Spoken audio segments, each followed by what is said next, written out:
نحمده ونصلي على رسوله الكريم اما بعد فاعوذ بالله من الشيطان الرجيم بسم الله الرحمن الرحيم رب اشرح لي صدري ويسر لي امري واحلل عقدة من لساني يفقهوا قولي.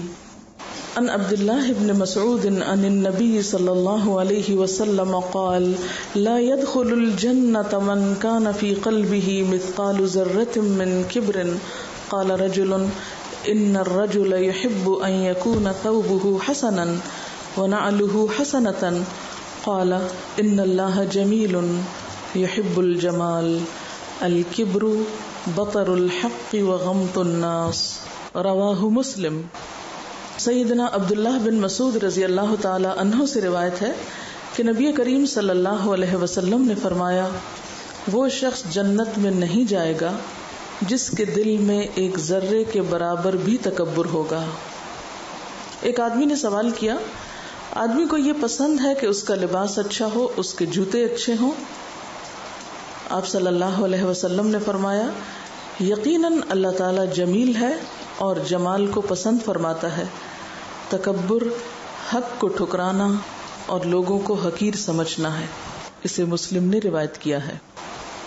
اس حدیث میں سب سے پہلے تو تکبر کی مذمت کی گئی ہے. تکبر کیا ہے؟ اپنے آپ کو بڑا سمجھنا اور دوسروں کو حقیر سمجھنا. متکبر انسان کی سزا کیا ہے کہ وہ جنت میں نہیں داخل ہو سکے گا، اور تکبر کا ایک ذرہ بھی اتنا ہی نقصان دہ ہے جتنا زیادہ تکبر. یعنی جب تک انسان کا دل تکبر سے بالکل خالی نہ ہو جائے، صاف نہ ہو جائے، پاک نہ ہو جائے، اس وقت تک وہ جنت میں جانے کا اہل ہی نہیں. اب عام طور پر انسان اپنی اہمیت بڑھانے کے لیے لباس اور ظاہری چیزوں کا سہارا لیتا ہے. تو ایک شخص نے پوچھا کہ اگر انسان چاہتا یہ ہے کہ اس کے کپڑے اچھے ہوں اور اس کے جوتے اچھے ہوں تو کیا اچھے کپڑے اور جوتے کا استعمال جو ہے وہ بھی تکبر میں آتا ہے؟ تو آپ صلی اللہ علیہ وسلم نے فرمایا کہ ان اللہ جمیل، اللہ تعالی خود بھی خوبصورت ہے، یحب الجمال، اور خوبصورتی پسند بھی کرتا ہے. یعنی اچھے لباس اور اچھے جوتے میں حرج نہیں. الکبر، کبر کیا ہے، تکبر کیا ہے؟ بطر الحق، حق کا انکار، وغمط الناس، اور لوگوں کو حقیر جاننا. بطر کہتے ہیں اترانے کو، پھولنے کو. حق بات کو اس لیے قبول نہ کرنا کہ وہ اس کی شان کے خلاف ہے.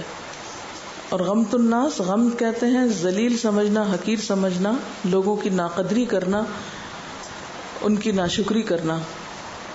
تو خلاصہ کیا ہے کہ انسان کو بنیادی طور پر اپنی کیئر کرنے، اپنا خیال رکھنے اور حق کے دائرے میں رہتے ہوئے جائز طور پر زیب و زینت کا حق دیا گیا ہے، اس کی اجازت ہے.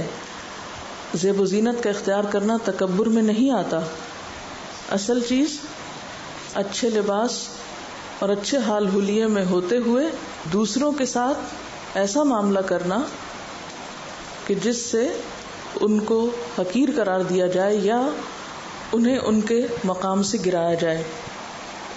یعنی اچھے لباس میں برائی نہیں، اصل میں اس سوچ میں برائی ہے جس کے اندر خود پسندی کے ساتھ ساتھ دوسروں کی ذلت یا دوسروں کو حقیر سمجھنا ہے. اور اس میں خصوصی طور پر یہ جو بات کی گئی ہے نا کہ کبر کیا ہے؟ بطر الحق، حق کو نہ ماننا.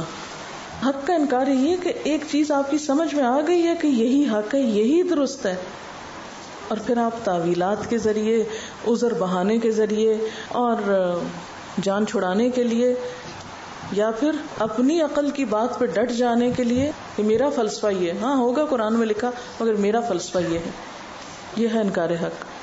یعنی سننے کے بعد آپ انکار حق کریں تو وہ تو ہے ہی، لیکن سننے سے انکار کے ہم سننا ہی نہیں چاہتے. یہ مت سناؤ ہمیں یہ قرآن. متکبر کی ایک علامت یہ بھی ہوتی ہے کہ کہیں بھی کچھ ہو وہ اس کو اپنے خلاف سمجھتا ہے. تو ایک خوف کی نفسیات ہوتی ہے. وہ ہر وقت اپنے آپ کو پروٹیکٹ کرنے کی فکر میں ہوتا ہے کہ اس کی بڑائی کو آنچ نہ آئے، وہ کہیں نیچا نہ ہو جائے.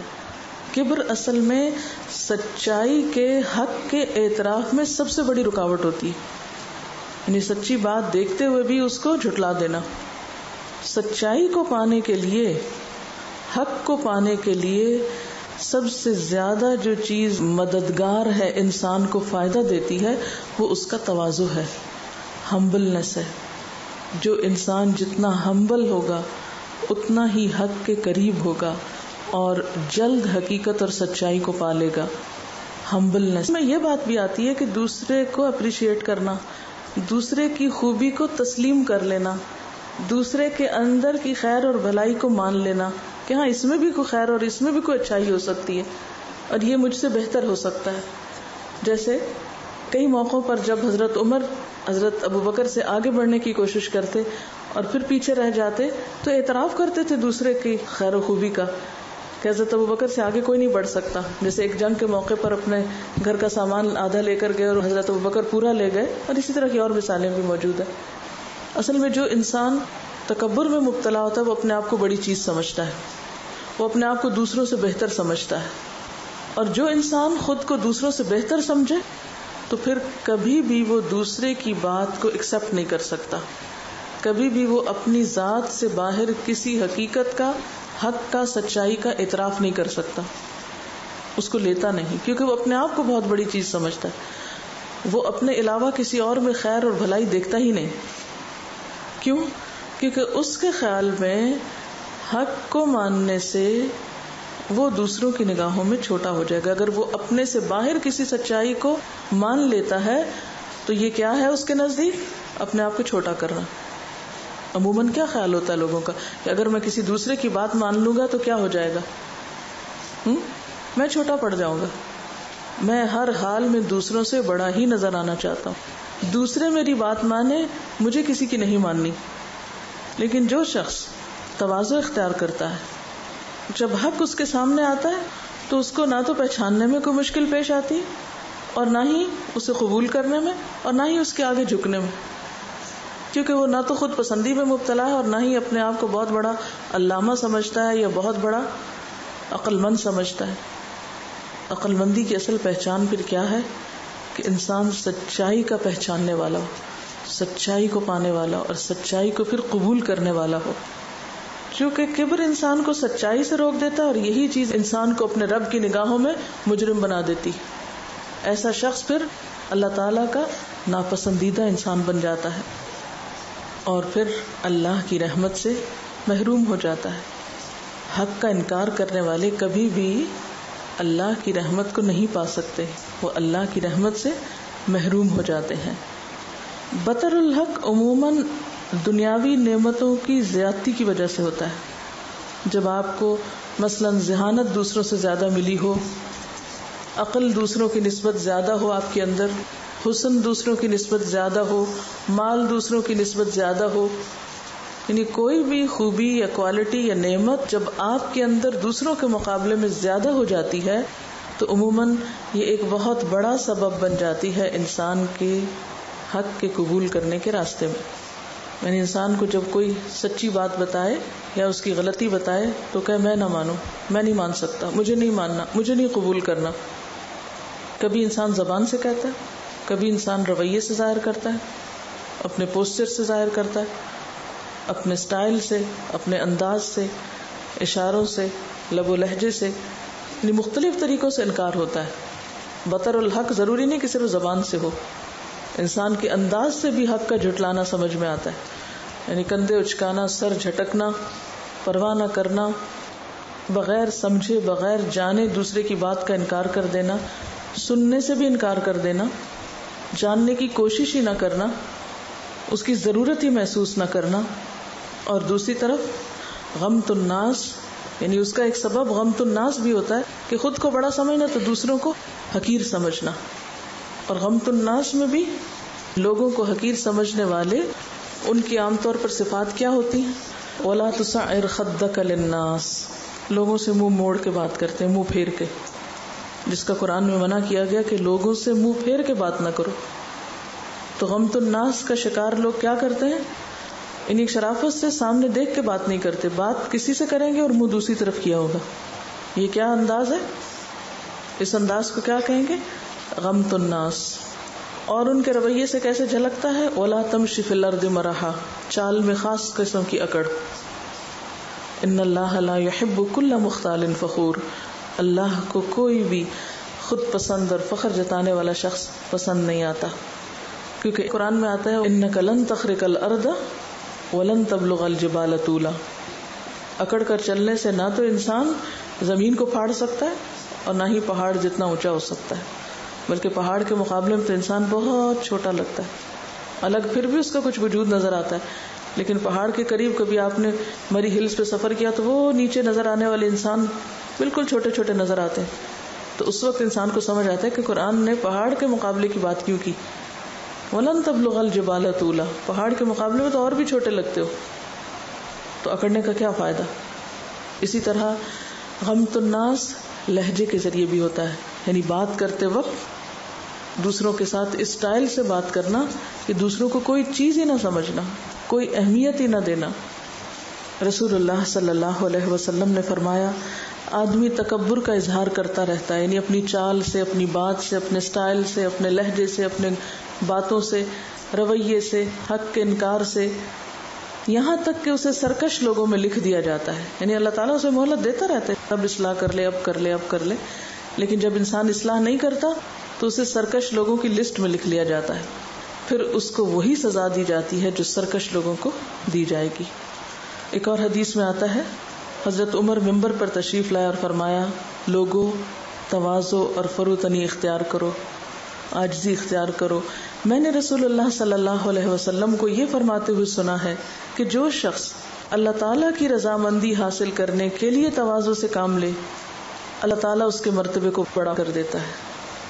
صحابہ کرام کے لباس اور ان کی زندگی کا ظاہری رہن سہن کو بہت عالی شان نہ تھا، لیکن آج بھی ان کی جو عزت ہے اور جو ان کا مقام ہے اور جو عظمت ہے وہ کسی سے چھپی ہوئی نہیں. ہر شخص اپنے آپ کو خوب پہچانتا ہے نا. یہ چیز ہم کسی سے نہیں پوچھ سکتے کہ آپ بتائیے میرے اندر تکبر ہے کہ نہیں. ہم میں سے ہر شخص اپنا حساب خود لے سکتا ہے. ایسا شخص اپنے آپ کو اپنی نگاہ میں بہت چھوٹا سمجھتا ہے اور لوگوں کی نگاہ میں وہ بزرگ و برتر ہو جاتا ہے. اور جو شخص تکبر کرتا ہے اللہ تعالیٰ اس کو پست کر دیتا ہے، پھر وہ لوگوں کی نگاہ میں حقیر اور ذلیل ہو جاتا ہے اور اپنی نگاہ میں وہ اپنے آپ کو بڑا خیال کرتا ہے. مختال کہتے ہیں ایسے شخص کو نا جو اپنے خیالوں میں بہت بڑا ہو، حقیقت میں بڑا نہ ہو، خود کو بڑی چیز سمجھتا ہو اور لوگوں کی نگاہ میں انتہائی ذلیل ہو، کوئی مقام نہ ہو اس کا، یہاں تک کہ پھر وہ لوگوں کی نگاہ میں کتے اور سور سے بھی بدتر ہو جاتا ہے. یعنی بعض متکبرین کا حال تو یہ ہوتا ہے کہ لوگ ان کو ایک کتے کے برابر بھی درجہ نہیں دیتے. اچھا یہ جو بات ہو رہی تھی نا کہ انداز سے کس طرح تکبر جھلکتا ہے، تو چال کے علاوہ لباس پہننے کا انداز اور خصوصاً لباس کو فخر کی وجہ سے لٹکانا. حضرت ابو ہریرہ سے روایت ہے کہ رسول اللہ صلی اللہ علیہ وسلم نے فرمایا قیامت والے دن اللہ تعالیٰ اس شخص کی طرف دیکھے گا بھی نہیں جو اپنے تیبند وغیرہ کو فخر اور غرور سے ٹخنوں کے نیچے گھسیٹتا ہوا چلے. یعنی کپڑوں کو اس لیے پاؤں میں روندنا کہ میرے پاس بہت ہے اور پہن لوں گا، یہ پھٹ بھی گئے تو، یا یہ کہ دوسروں کے مقابلے میں اس طرح منفرد نظر آنے کی کوشش کرنا کہ مجھے پھر لوگ اہمیت دیں، بڑا سمجھیں. یعنی خوبصورت لباس پہننے میں تو حرج نہیں، اگر اندر سے نیت میں خرابی نہیں تو خوبصورت سے خوبصورت لباس آپ کو متکبرین میں شامل نہیں کرے گا، لیکن ایسا لباس ضرور متکبرین میں شامل کر دے گا جسے پہن کر آپ مختال بن جائیں. مختال کیا؟ اپنے خیالوں میں خود کو بڑا سمجھنے لگے. اور پھر مختال جو ہوتے ہیں وہ فخور بھی ہوتے ہیں. فخور کیا ہوتا ہے؟ اپنے منہ آپ میاں مٹھو بننا، خود اپنی تعریفیں کرنا، اپنی بڑائی کے افسانے اور کہانیاں بیان کرنا. حضرت ابو ہریرہ سے روایت ہے رسول اللہ صلی اللہ علیہ وسلم نے فرمایا اللہ تعالیٰ فرماتا ہے عزت میرا پہناوا ہے، بڑائی میری چادر ہے، جو بھی ان میں سے کوئی ایک چیز بھی مجھ سے کھینچے گا میں اس کو عذاب دوں گا. اور انجام کے اعتبار سے حضرت ابو سعید خدری کی روایت ہے رسول اللہ صلی اللہ علیہ وسلم نے فرمایا جنت اور دوزخ نے باہم جھگڑا کیا. دوزخ نے کہا میرے اندر بڑے بڑے سرکش اور متکبر لوگ ہوں گے، یعنی اس نے بڑا فخر ظاہر کیا کہ میرے اندر بڑے بڑے لوگ ہوں گے. جنت نے کہا میرے اندر کمزور اور مسکین قسم کے لوگ ہوں گے. تو اللہ تعالیٰ نے ان کے درمیان فیصلہ فرمایا کہ اے جنت تو میری رحمت ہے، میں تیرے ذریعے سے جس پر چاہوں گا رحم کروں گا، اور اے دوزخ تو میرا عذاب ہے، میں تیرے ذریعے سے جسے چاہوں گا عذاب دوں گا، اور تم دونوں کے بھرنے کی ذمہ داری مجھ پر ہے، یعنی جس کو جس میں چاہوں گا ڈالوں گا۔ تو حدیث کیا ہے کہ ان اللہ جمیل یحب الجمال، الکبر بطر الحق وغمط الناس۔ اچھا، جو حق کا اعتراف ہے یہ کس طرح ہوتا ہے؟ اس کی مثال حضرت عمر رضی اللہ تعالی عنہ میں بارہا نظر آتی۔ ایک دفعہ ایک شخص کہتا ہے عمر اللہ سے ڈرو، تو عمر اپنا گال زمین پر رکھ دیتے ہیں، حالانکہ ان سے زیادہ سخت مزاج کوئی نہیں تھا، بہادر کوئی نہیں تھا، یعنی ایک شخص ہے نا جس کے اندر کوئی کوالٹی کوئی گٹس ہے ہی نہیں، وہ مسکین بنا ہوا ہے تو اس کی مجبوری ہے، کچھ ہے ہی نہیں تو وہ مسکین ہی ہے۔ لیکن ایک شخص جس کے اندر بہت زیادہ خوبیاں ہیں، جسمانی طاقت بھی ہے، روحانی طور پر بھی انتہائی مضبوط ہے، اس کی بات سنی جاتی ہے، مانی جاتی ہے، اتھارٹی بھی ہے، سب کچھ ہے، اور پھر اعتراف حق۔ جب حضرت عمر نے عورتوں کے مہر کی مقدار کم کی تھی اور ایک بھرے مجمع میں ایک عورت نے کہا تھا کہ عمر اللہ نے جب عورتوں کو حق دیا تو تم کون ہوتے ان سے یہ حق لینے والے؟ تو حضرت عمر نے بھی بھرے مجمع میں اعتراف کیا تھا کہ اخطا عمر و اصابت امرأ، عمر نے خطا کی اور اس عورت نے درست بات کی، سب کے سامنے اعتراف۔ حضرت عمر کے تو خود ایمان لانے کا واقعہ سب سے بڑا اعتراف حق کا واقعہ ہے کہ وہ غصے میں بھرے ہوئے گھر سے نکلے ہیں زہر میں بجھی ہوئی تلوار لے کر کہ آج میں کام ختم کر دوں گا، لیکن جب انہیں بتایا جاتا ہے کہ دیکھو اپنے گھر کی خبر لو، قرآن کی آیت سنتے ہیں تو دل پگھل جاتا ہے، قبول کر لیتے ہیں، اپنا ارادہ چھوڑ دیتے ہیں۔ حالانکہ ایک شخص جو غصے کی حالت میں تلوار اٹھائے ہوئے ہو، پھر وہ تلوار واپس کیسے جائے اور اس کو انا کا مسئلہ نہ بنائے۔ اسی لیے ابو جہل کے حق میں آپ صلی اللہ علیہ وسلم کی دعا قبول نہیں ہوئی، عمر کے حق میں ہو گئی، کیونکہ ابو جہل نے مرتے وقت بھی کیا کہا تھا، اس گردن کو نیچے سے کاٹنا تاکہ جب رکھی جائے تو پتہ چلے سردار کی گردن ہے، موت سر پہ کھڑی ہے، جان نکلنے کا وقت ہے، اور تکبر نہیں گیا، گردن کٹا دی لیکن جھکی نہیں۔ پھر آپ دیکھیے کہ جس وقت رسول اللہ صلی اللہ علیہ وسلم کی وفات ہوتی تو حضرت عمر کیا کرتے ہیں کہ جو کوئی یہ کہے گا کہ رسول اللہ صلی اللہ علیہ وسلم فوت ہو گئے ہیں تو میں اس کی گردن تلوار سے اڑا دوں گا۔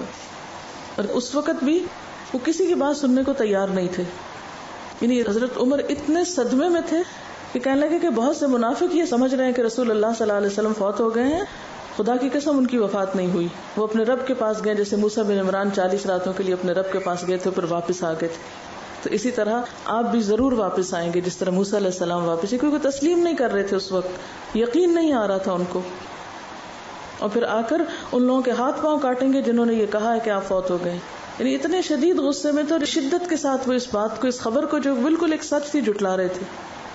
لیکن حضرت ابو بکر رضی اللہ تعالی عنہ کو جب خبر ہوئی، مسجد کے دروازے پہ اترے تو عمر لوگوں کے سامنے یہی تقریر کر رہے تھے، ابو بکر نے کچھ نہیں کہا، سیدھے حجرے میں گئے، آپ صلی اللہ علیہ وسلم کے چہرے سے کپڑا ہٹایا، بوسہ دیا، پھر کہا میرے ماں باپ آپ پر قربان، اللہ نے جو موت آپ کے لیے مقدر کی تھی وہ آپ پر آ چکی، اس کے بعد اب آپ پر موت کی مصیبت آنے والی نہیں ہے، اور پھر چادر دوبارہ ڈال دی اور باہر آئے۔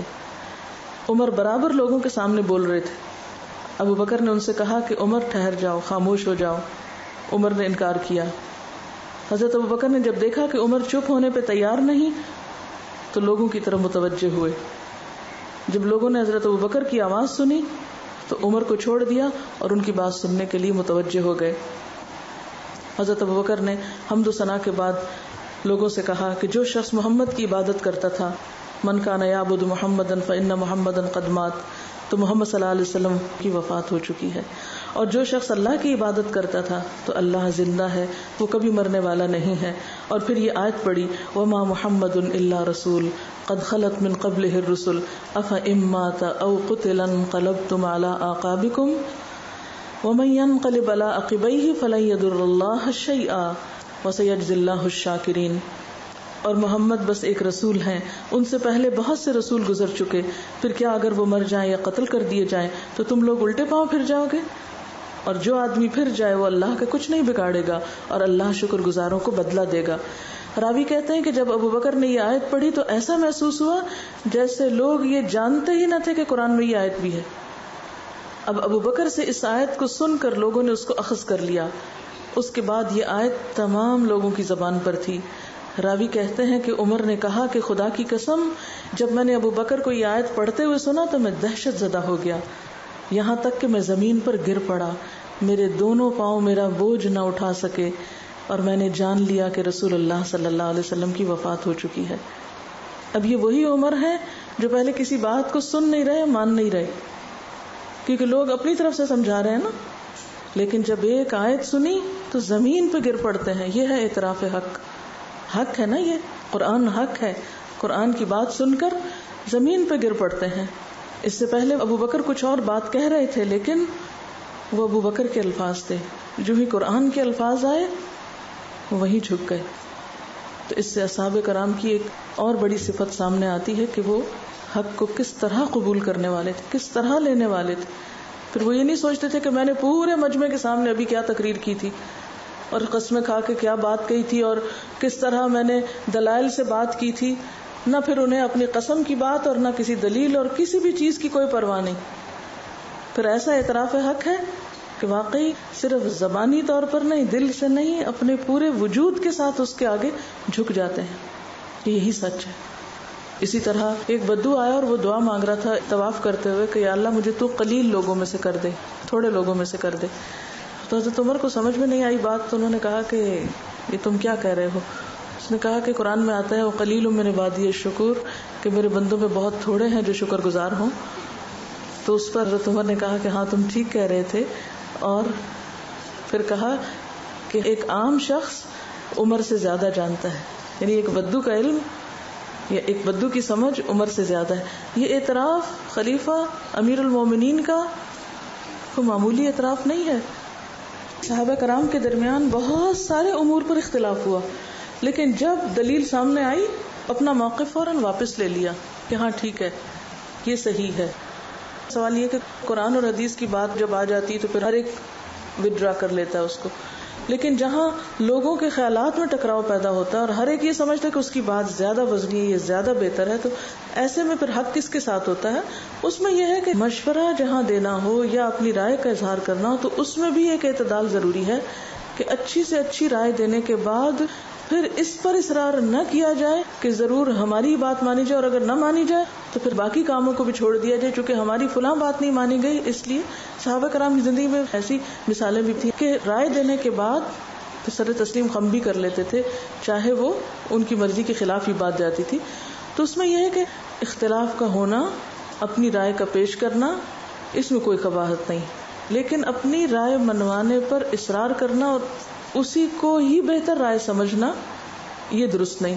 اور دوسری طرف اگر کسی اور کو وہ رائے بہتر معلوم ہو رہی ہے اور صرف اس لیے نہ لینا کہ چونکہ یہ فلاں کی رائے ہے تو پھر وہ دوسرے شخص کی غلطی ہے. اگر کسی بھی چیز میں ایک نظریہ یا ایک سوچ زیادہ بہتر ہے تو انسان اتحاد کی خاطر اختلاف ختم کرنے کے لیے اپنی سوچ کو وڈرا کر سکتا ہے. تو اس میں بھی آپ دیکھیں گے کہ جو سچ ہوتا ہے یا درست بات ہوتی ہے وہ وقت کے ساتھ ساتھ خود ہی ثابت ہو جاتی. بعض اوقات ہم ایک اچھا مشورہ دیتے ہیں یا ایک اچھی بات کرتے ہیں، لیکن ہر مختلف بات یا ایک اچھی بات ضروری نہیں کہ لوگ پہچانتے بھی ہوں یا اس کو قبول بھی کر لیں. ہو سکتا ہے کہ ابتدا میں وہ غیر مانوس ہو اور قبولیت میں لوگوں کو مشکل ہو، لیکن ایک وقت آتا ہے کہ لوگ خود اپنی غلطی کا اعتراف کر لیتے ہیں اور آپ کی بات درست ثابت ہوتی ہے اور اس کو پھر وہ زیادہ بہتر طور پر ایکسپٹ کرتے ہیں. تو اس کے لیے پھر آپ کو انتظار اور صبر کی پالیسی اختیار کرنا پڑتی ہے. جیسے نبی صلی اللہ علیہ وسلم کی بات سے بڑھ کر سچی بات کس کی تھی، لیکن اہل مکہ نے آپ کے ساتھ کیا سلوک کیا؟ انکار تو ایک طرف، ہر طرح کی مخالفت. لیکن کیا ایک وقت ایسا نہیں آیا تھا کہ انہی لوگوں نے اپنی غلطی کو تسلیم کر لیا اور آپ کی بات پریویل کر گئی، لیکن اس کے لیے 23 سال کا انتظار کرنا پڑا. یعنی یہ جو صبر اور برداشت ہے یہ سب سے زیادہ اہم ہے. اپنی بات کی نگیشن برداشت کر لینا، اختلاف برداشت کر لینا، دوسرے کی تنقید برداشت کر لینا، یہی وہ کوالٹیز ہیں اور یہی وہ چیزیں ہیں جو مقصد کے حصول میں مددگار ہوتی ہیں.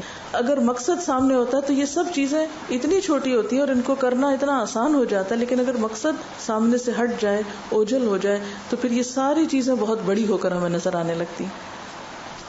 اسی طرح تکبر میں یہ چیز بھی آتی ہے کہ اپنے آپ کو انڈسپینسیبل سمجھنا، کہ میں نہ ہوگا تو کوئی کام ہو ہی نہیں سکتا، سب کچھ میرے ہی دم سے ہے.